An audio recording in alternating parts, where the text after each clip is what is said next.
Welcome to our latest Progressive Patriots podcast. Today I want to talk to you a little bit about the future of the Democratic Party.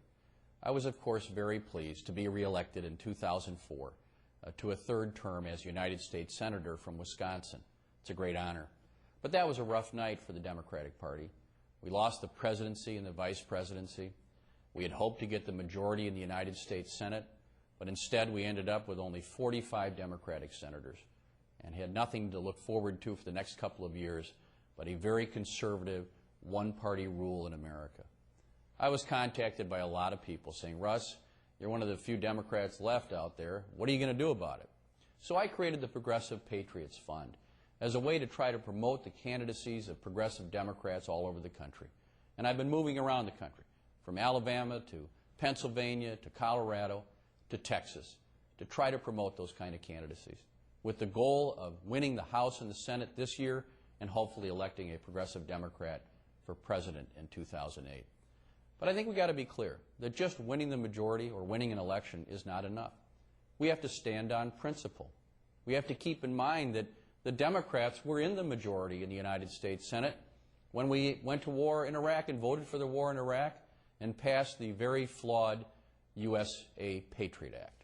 So it's not enough just to do that. We have to show that we stand for bold positions and that we'll take a chance on them.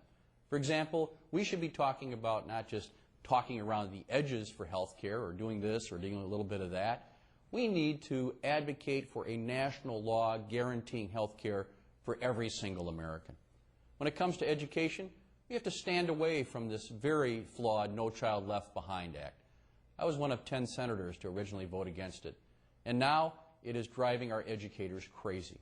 The teachers are being forced to teach to the test, not to the kids. And that's a disservice to every American and every American child. So those are an example of domestic issues where we should take a strong stand. At the same time, though, we can't be afraid to take on the president when he's wrong in the fight against terrorism. You know, we all got it right when we said that we had to invade Afghanistan. Of course we had to. But when it came to the Iraq invasion, that didn't make sense. That actually made us weaker in the fight against terrorism.